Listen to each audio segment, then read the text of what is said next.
Hey everyone, welcome to story B. आज हम एक कर्स के बारे में बात करेंगे जो क्वीन एस्टर ने एक लैंड पे डाला था।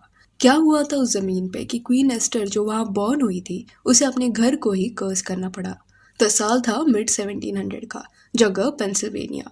वहां पे एक विलेज था जिसमें क्वीन एस्टर रहती थी। वो एक नेटिव अमेरिकन थी एंड इरक्वाय कम्युनिटी को बिलोंग करती थी। वो अपनी ट्राइब की क्वीन थी। उस जमाने में नेटिव अमेरिकन के साथ बाहर से जो लोग आते थे उस जगह पे सेटल होने के लिए, वो काफी इनजस्टिस करते थे।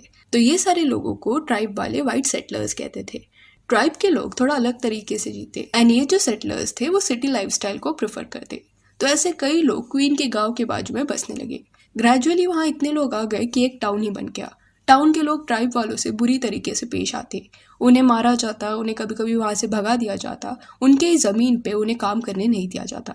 एंड एक दिन क्या हुआ कि क्वीन एस्टर का बेटा बाहर कहीं तो गया हुआ था एंड जब वो वापस अपने घर आ रहा था तब रास्ते में उसे एक वाइट सेटलर मिल गया। वो आदमी पिया हुआ था एंड बिना वजह क्वीन के बेटे से लड़ने लगा। ये छोटी सी बहस इतनी वायलेंट हो गई कि वो सेटलर ने एस्टर के बेटे पे हमला किया एंड उसे बुरी तरीके से मारा, जिसके बाद एस्टर की बेटे की मौत हो गई। क्वीन के पास जब उसके बेटे की मौत की खबर पहुंची तब वो बहुत रोई, बहुत चिल्लाई एंड गुस्से में उसने ये फैसला किया कि वो अपनी आर्मी को टाउन में भेजेगी एंड उनके फार्म को तहस महस किया जाएगा।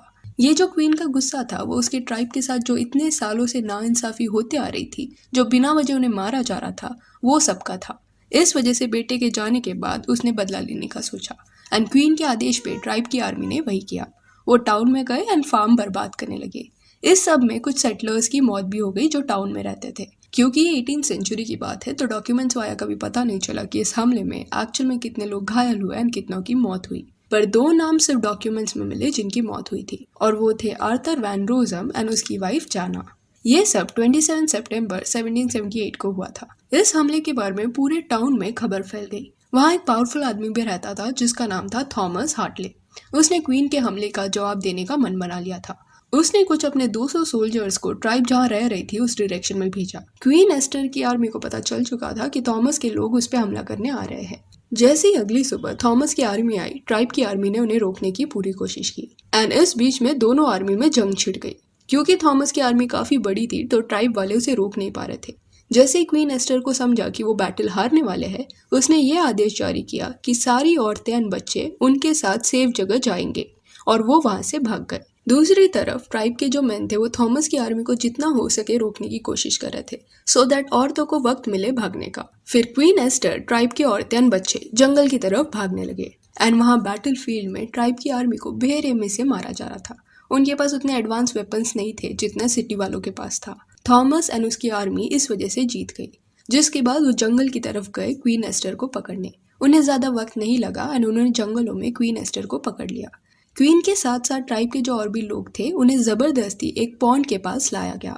पॉन्ड के पास लाने के बाद थॉमस ने आदेश जारी किया कि क्वीन एस्टर के सामने एक एक करके ट्राइब वालों को मारा जाएगा। बड़ी बेरहमी के साथ ट्राइब वालों को मारा गया। किसको बख्शा नहीं गया। वो चीखते रहे, चिल्लाते रहे, पर उनके साथ ये लोग बुरा सलूक करते गए। ट्राइब के बच्चों तक को नहीं बख्शा गया। क्वीन को जबरदस्ती ये सब दिखाया गया एंड पूरे ट्राइब को मारने के बाद उनकी बॉडी को पॉन्ड में फेंक दिया गया, ये इंटेंशन के साथ कि उन्हें प्रॉपर बरियल ना मिले। फिर अंत में क्वीन एस्टर पे भी जुल्म हुए, काफी तकलीफ उसे दी गई एंड फिर एंड में पॉन्ड के बाजू में एक ओक ट्री था, वहां पे उसे लटका दिया गया, जिसके बाद उसे भी पॉन्ड में फेंक दिया गया। पूरे के पूरे ट्राइब को यहाँ मार दिया गया। ये सब इतना भयानक एंड दर्दनाक था कि दूर दूर के गाँव वालों को तक इनकी चीखें सुनाई दी थी। पर मरने से पहले क्वीन एस्टर ने ऐसा कुछ कहा जिसने उस लैंड को कर्स कर दिया। थॉमस हार्टली के अंडर जो आदमी काम करते थे वो आदमियों को ना जर्नल लिखने का आदत था। कई साल बाद उनके जर्नल वाया पता चला कि क्वीन एस्टर ने उनकी मौत के पहले उसके ही जन्मभूमि पे कर्स डाला था। क्वीन एस्टर के आखिरी कुछ शब्द ये थे कि वो उस लैंड को कर्स करती है, अगर कोई भी वाइट सेटलर उसके लैंड पे पैर भी रखेगा तो उसका अंत होगा। ये बोल के वो चली गई। ये हादसे के बाद जब भी कोई उस जगह पे गया है तो उन्हें वो पॉन्ड के पास चीखें सुनाई दी है लोगों की।